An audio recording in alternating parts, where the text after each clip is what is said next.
You're going to face a team that's on a roll.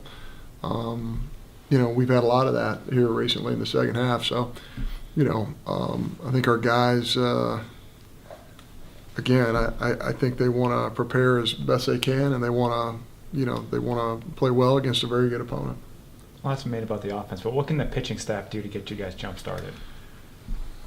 We just need a little bit more swing and miss. That's what has really driven us the last 4 years, is being able to get swings and misses when they matter the most. And sometimes that's the third inning, sometimes it's the seventh inning, and sometimes it's the last out of the game. We don't have as much of that. We really came into the year, as a one-seamer, two-seamer type of pitching staff with big sink, and the baseball, the lower seams on the baseball has been a little bit more of a challenge for us in that regard. I think that we're not getting the tonnage of easy, soft ground ball outs that we've gotten, along with the strikeout from our pitching staff in the last 4 years. So I think the combination of those two things have made it more challenging for us. I think the other thing too is, we just even when we put the offensive piece together, which hadn't been a ton, but when we have, those are the days we haven't pitched it well. So the two things have to work together in order for you to be really successful.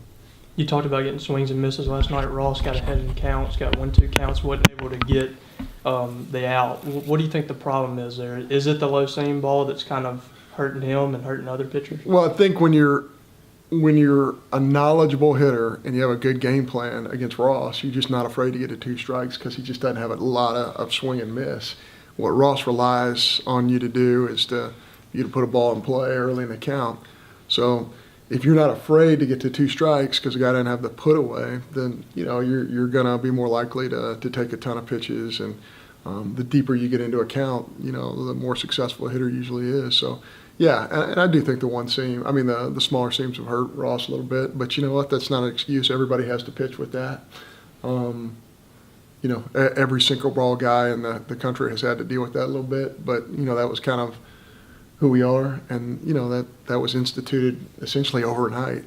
So you got to deal with those things. The bat went away from us several years ago, and I thought we adjusted really well to that. I thought the nature of our club did, but the seams on the ball has been a little bit more of a challenge for us. But we still, you got to overcome those things, and you got to find a way to make it work for your club.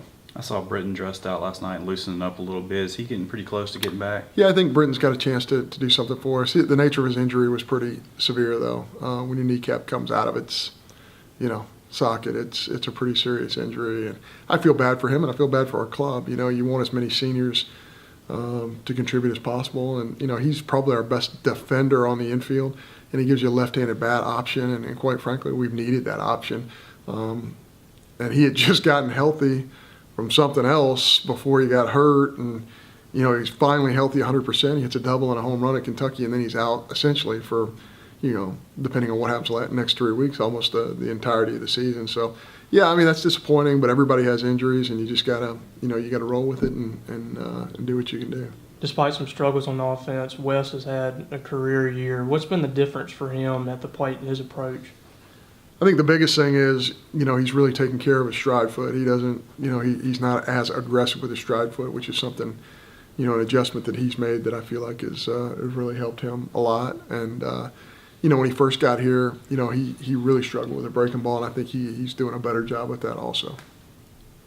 Luke Reynolds said he was really frustrated with the way he started the year, but now he's got 7 hits in 2 games. He feels like he's come a long way. You see that too? Yeah, he's really simplified. I think he's a young man who put a ton of pressure on himself, and we've had many video meetings to where, we're looking at swings from his past, we're looking at swings from now, and, I guess my very simple message to him is I just want the guy that we recruited from Hines Community College. I don't want any more, I don't want any less. I just want that guy. He had a very simple path to the baseball. A year ago, he helped his team almost win a national championship in junior college. And I think he's close to being there. I think he's just simplified things as a really easy path to the short path to the ball. And I think if he does that, I think he can get as many hits as anybody who's ever played at Mississippi State. But when you start trying to change things because you think you're at a higher level, ultimately, most of the time, it's going to really hurt you. So I have a ton of confidence in Luke because I think he's a very gifted hitter, and this is a good time for him to be swinging it well. By using Tatum last night, is it kind of a signal that you've settled on what your rotation will now be? Yeah, I think Sexton threw pretty well last week. You're a little concerned about shortening guys, especially, some of our guys haven't responded too well to that, but we'll see, we'll see what transpires for this weekend. If Austin can help us win one of the first two games, it's possible we might use him there, but, based on the way he pitched last week, certainly he'd be a great option to pitch this weekend.